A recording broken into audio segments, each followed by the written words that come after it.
First story: The Abandoned Farmhouse in Blackwood, New Jersey by Alex Turner.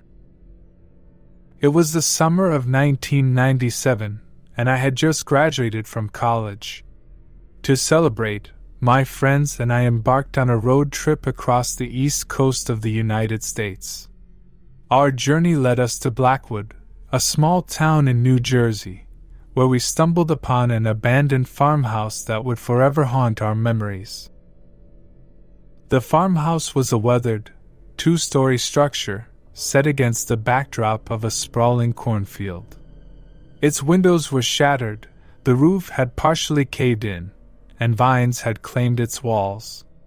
We couldn't resist the temptation to explore this eerie relic of the past, so we parked our car on the side of the road and made our way towards the house. As we entered the decaying building, a cold, damp air greeted us. The rooms were filled with tattered, moldy furniture, and old family portraits adorned the peeling wallpaper. It was evident that this place had been deserted for decades.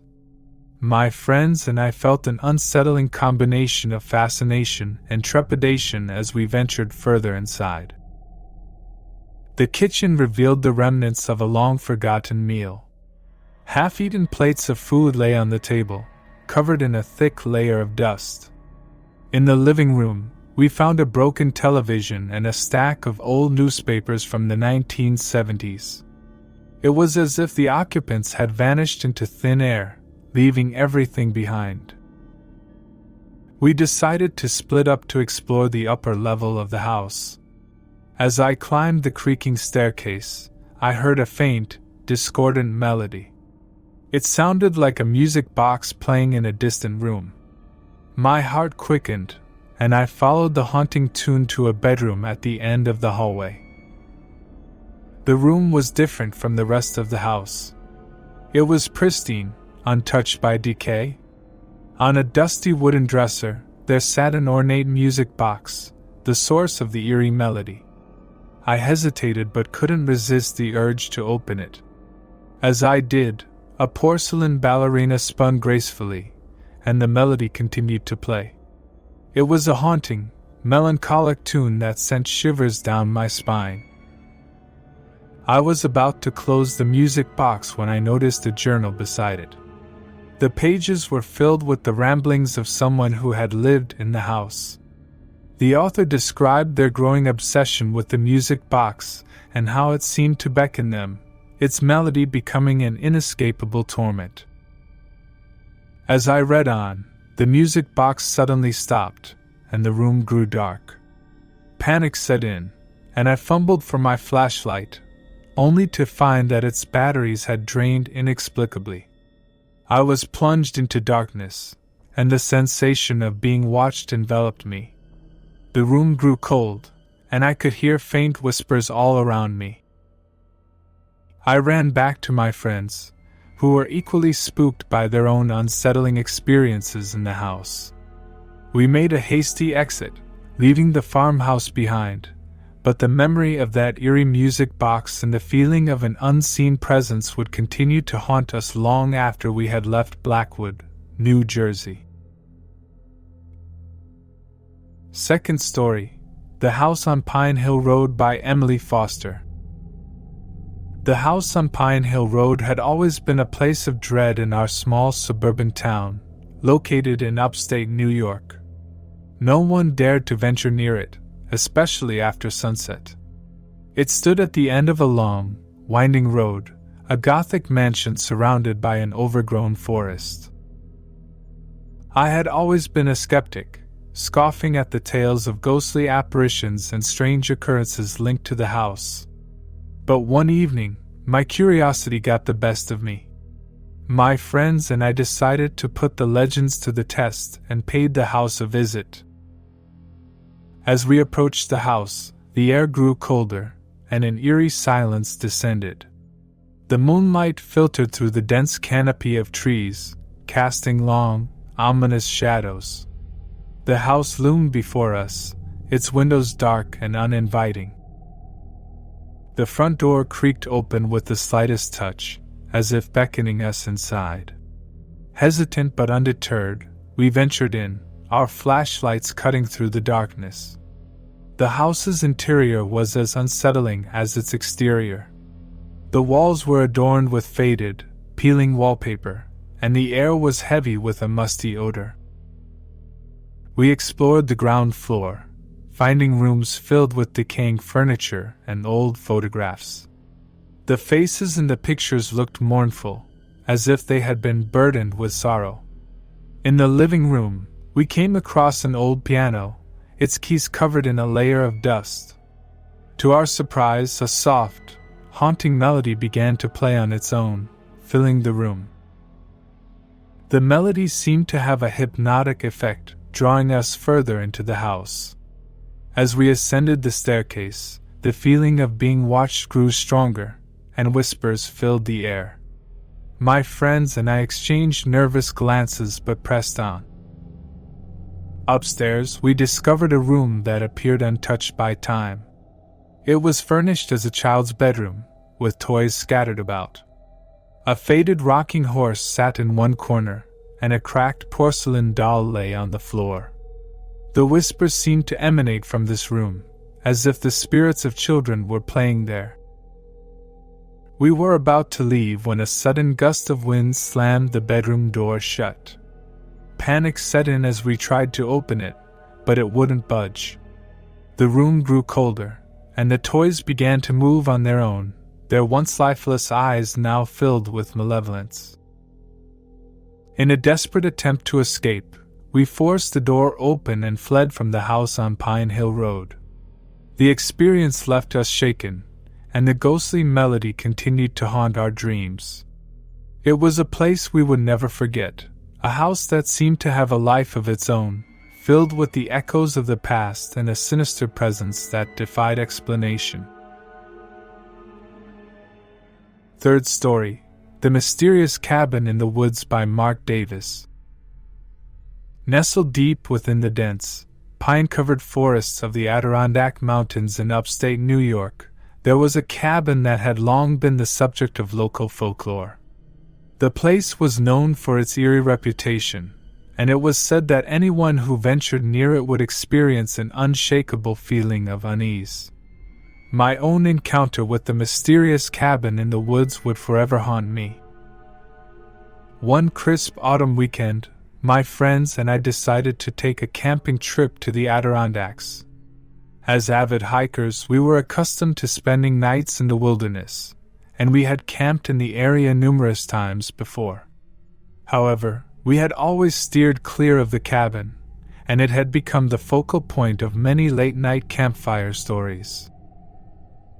On this particular trip, we couldn't resist the temptation to visit the cabin. We had heard stories of strange happenings in the area, from unexplained noises to sudden, dense fogs that seemed to materialize out of nowhere. Armed with flashlights and a sense of adventure, we set out through the dark forest to find it. After hours of navigating the rugged terrain, we stumbled upon the cabin. It was a modest, one-room structure, weathered and dilapidated. The windows were boarded up, and the front door hung slightly ajar. The place had an aura of abandonment, and it was clear that no one had lived there in years. We entered cautiously, our flashlights revealing an interior that seemed frozen in time. A rickety bed with tattered sheets, a rusted wood-burning stove, and faded, dusty photographs scattered across the floor. The air was damp and frigid, and the feeling of being watched was inescapable. As we explored further, my friend discovered an old journal buried under a pile of leaves in the corner of the cabin. The pages were filled with the ramblings of a man who had lived there years ago. He wrote about strange occurrences in the woods, the feeling of being stalked by an unseen presence, and a haunting encounter with a group of people in tattered clothing who had emerged from the forest at night. Suddenly, the cabin's interior grew colder, and the air was thick with tension. We heard the faint rustle of leaves outside and the distant sound of footsteps. Fear gnawed at us as we realized that we were not alone. Our flashlights revealed a group of people in tattered clothing emerging from the shadows. Their eyes were hollow, and their faces twisted in anguish. In a state of panic, we fled from the cabin, and our desperate escape led us deeper into the woods. The night grew darker, and the feeling of being pursued never waned. The forest seemed to close in around us, and the echoes of the past clung to our every step. We eventually found our way back to our campsite, but the experience had left us shaken. The mysterious cabin in the woods had revealed a sinister presence that defied explanation. It was a place where the lines between reality and the supernatural blurred, and we would forever wonder about the haunting encounters we had experienced that fateful night. Fourth story: The House on Shadow Street by Julia Mitchell. In the heart of Savannah, Georgia, nestled amidst the historic charm of the city, lay the foreboding house on Shadow Street. This place had a history that stretched back to the early 19th century, and the stories surrounding it were shrouded in mystery. It was a grand, colonial-style mansion, with ivy-covered walls and an air of melancholy. One summer evening, as I strolled through the historic district with my friends, our curiosity led us to the ominous house. The sun was setting, casting long shadows that seemed to come alive on the cobblestone streets. It was as though the house itself was drawing us nearer. We approached the wrought iron gate, and it creaked open with a mournful groan. The air around the house was heavy, and the silence was oppressive. We hesitantly ventured inside, our footsteps echoing in the grand entrance hall. The rooms were filled with antique furniture and faded portraits, their eyes following our every move. It was as if the house held the memories of the past, and they clung to the walls, refusing to fade away. As we delved deeper into the mansion, we discovered a grand ballroom, its chandeliers long extinguished. It was in this room that the whispers began.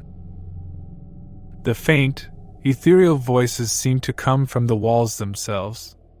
They were fragmented, as if echoing a conversation that had taken place centuries ago. We strained to make out the words, but they were elusive, slipping through our grasp like fleeting specters. The ballroom led to a grand staircase, and we ascended to the upper levels.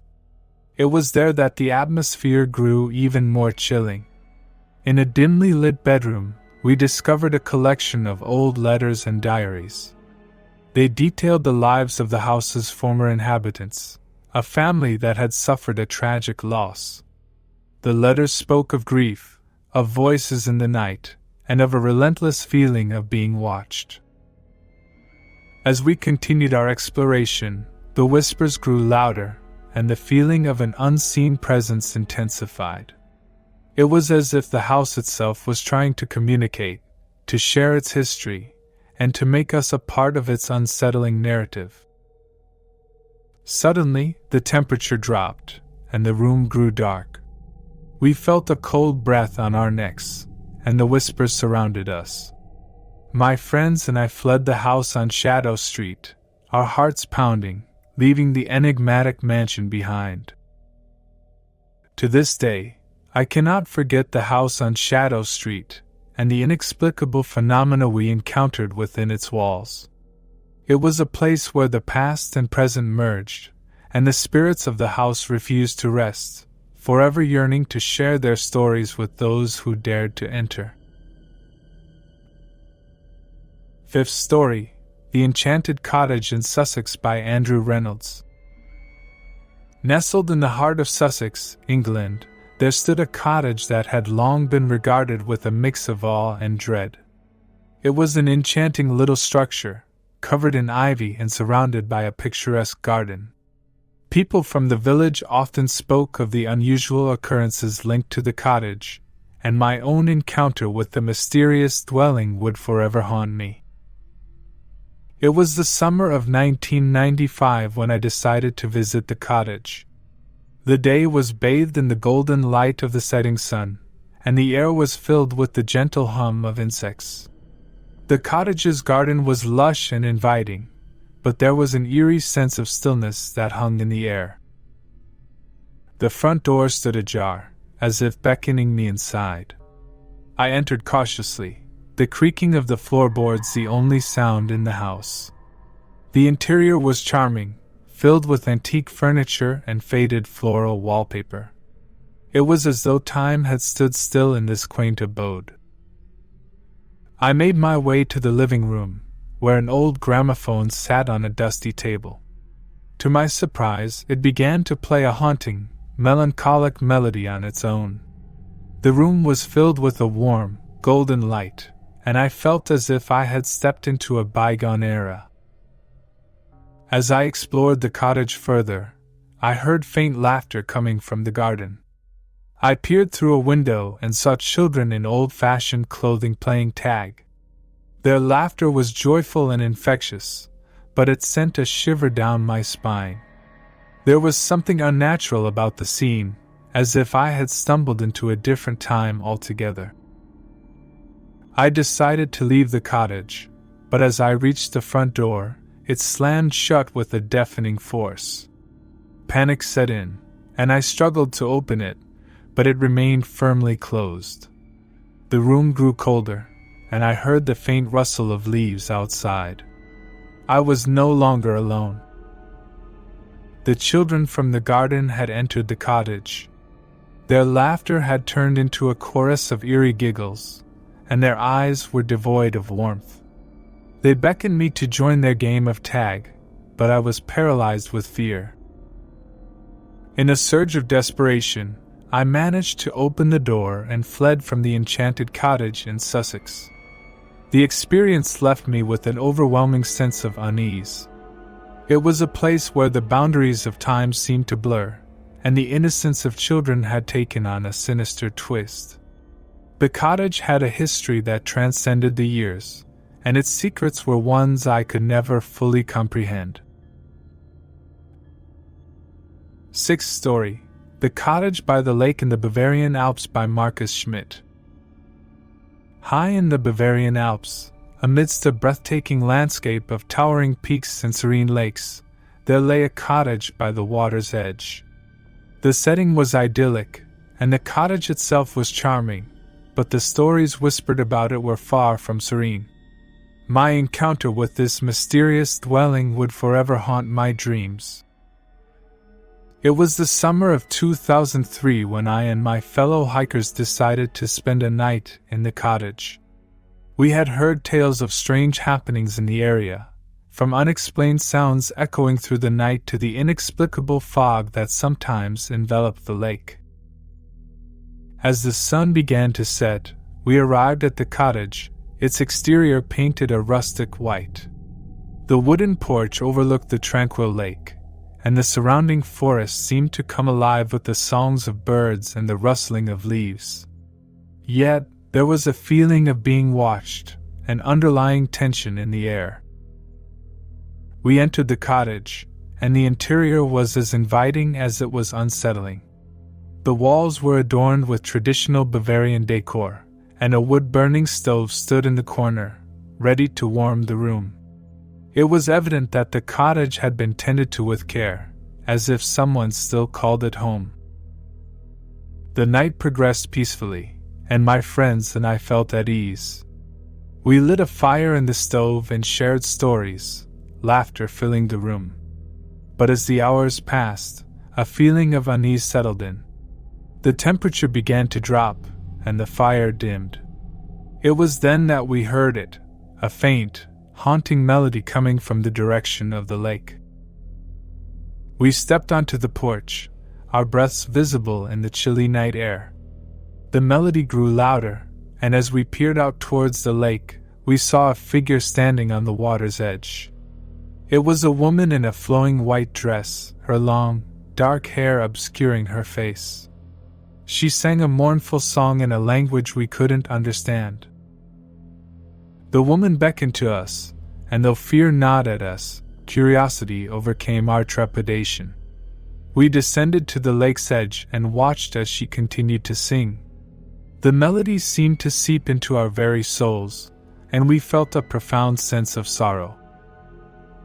As we approached her, the woman raised her head, revealing eyes that shone with an otherworldly light.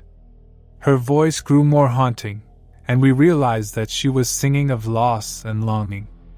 It was as if her soul was trapped in an eternal lament. Suddenly, the woman's form began to dissipate, like mist in the morning sun. She faded into the night, her melody echoing in our ears. We returned to the cottage, shaken to our core. The cottage by the lake in the Bavarian Alps held a haunting secret, a specter of a woman whose mournful song told of a tragedy from a bygone era. It was a place where the boundaries between the living and the dead blurred, and her presence continued to linger in the air, a reminder of a sorrowful past. 7th story, The Abandoned Manor in the Scottish Highlands by Eileen MacDonald. Hidden amidst the rugged beauty of the Scottish Highlands, there stood an abandoned manor that had long been the subject of eerie tales and ghostly whispers. It was a formidable stone structure, its walls etched with centuries of history and mystery. My own encounter with this enigmatic manor would forever leave me with a sense of dread.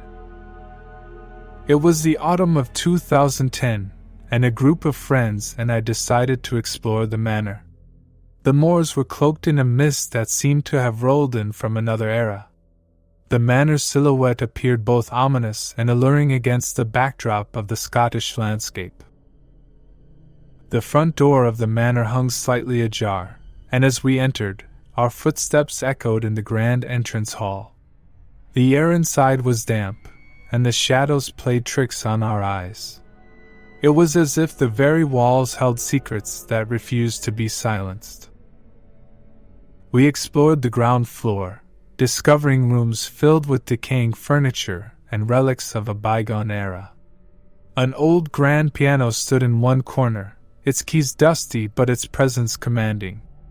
As one of my friends dared to strike a chord, the piano played a melancholic melody on its own, its music filling the room. The melody was haunting, and it seemed to reverberate through the very foundations of the manor. It was as if the past was alive, and the music was a portal to another time. The feeling of being watched grew stronger, and our sense of unease intensified. We ascended the grand staircase to the upper levels, where the manor's eerie history became more apparent. In one of the bedrooms, we discovered an old journal. Its pages were filled with the writings of a man who had lived there centuries ago. He described strange occurrences, the sensation of being pursued by unseen forces, and encounters with spectral figures. As we read, the room grew colder, and the air was thick with tension. Whispers seemed to emanate from the very walls, and our flashlights cast eerie, shifting shadows. It was as though the manor itself was trying to communicate, to share its long-buried secrets. In a sudden, chilling moment, the room's windows shattered, sending glass shards flying. The temperature plummeted, and we felt a presence in the room. Figures, dressed in antique clothing, began to materialize, their eyes fixed upon us with an unsettling intensity. Panic set in, and we fled from the manor, leaving its haunting history behind.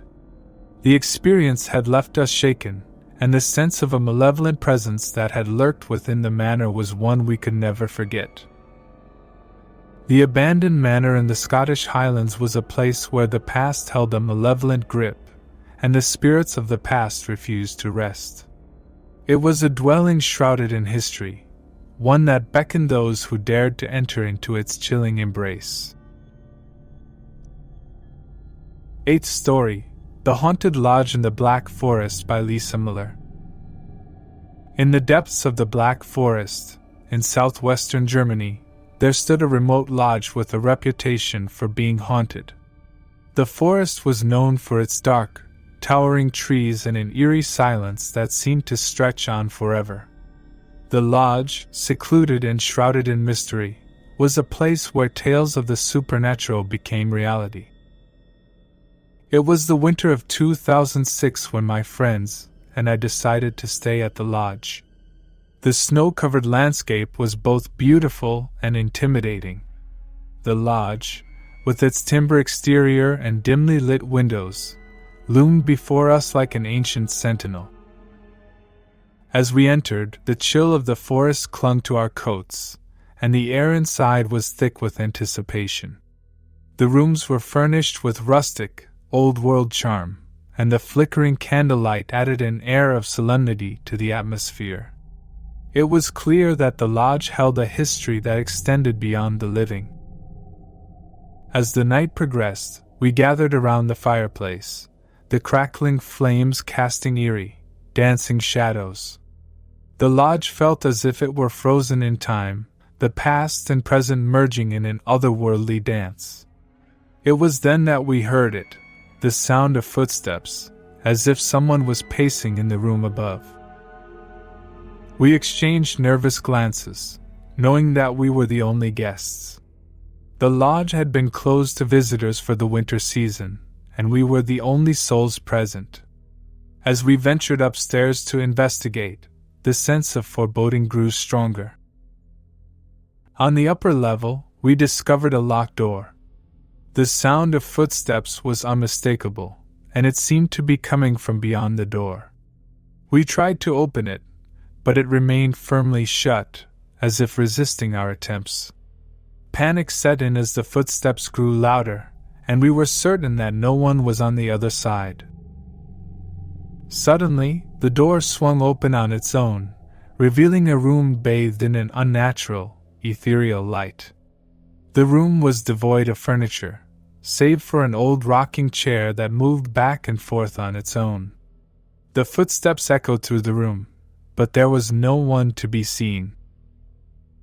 As we watched in horror, the room seemed to grow colder, and the air was filled with whispers that were impossible to understand. The room had an oppressive, malevolent presence, and the feeling of being watched was overwhelming. In a state of panic, we fled from the lodge, leaving the haunted building behind. The experience had left us with an enduring sense of dread, and the lodge in the Black Forest remained a place where the lines between the living and the dead blurred. It was a remote, eerie dwelling, a place where the supernatural merged with the physical world, and where the past and present seemed to exist in perpetual, chilling harmony. Ninth story: The Abandoned Lighthouse in New England by James O'Connor. On the rugged coastline of New England, there stood an abandoned lighthouse with a history steeped in mystery and tragedy. The lighthouse was a solitary sentinel against the relentless fury of the sea, and it was said to be haunted by the spirits of those who had met a grim fate within its walls. My own encounter with this enigmatic structure would forever haunt me. It was a chilly autumn evening in 1998 when I arrived at the lighthouse with a group of friends. The wind howled, and the waves crashed against the rocks below. The lighthouse, with its chipped paint and faded facade, appeared both formidable and desolate. We entered the lighthouse, and the air inside was thick with the salt of the sea. The rooms were small and dimly lit, their walls adorned with old nautical maps and equipment. It was evident that the lighthouse had been abandoned for years, its history left to the ravages of time. As we ventured further inside, we discovered a spiral staircase that led to the top of the lighthouse. The room at the summit housed the old beacon, its glass panes streaked with salt and grime. The feeling of being watched was inescapable, as if the lighthouse itself had a presence. As we gazed out at the turbulent sea, we heard a soft, haunting melody. It was as if the wind itself carried the sound, a mournful tune that sent shivers down our spines. We couldn't pinpoint the source, but the music seemed to come from all around us. The melody grew louder, and the air was filled with the sound of whispered conversations. It was as if the spirits of the sea were sharing their stories, their voices echoing through the lighthouse. We listened in silence, unable to comprehend the words, but understanding the weight of their tales. Suddenly, the room grew colder, and the beacon's light flickered to life. It cast eerie, shifting shadows that danced on the walls.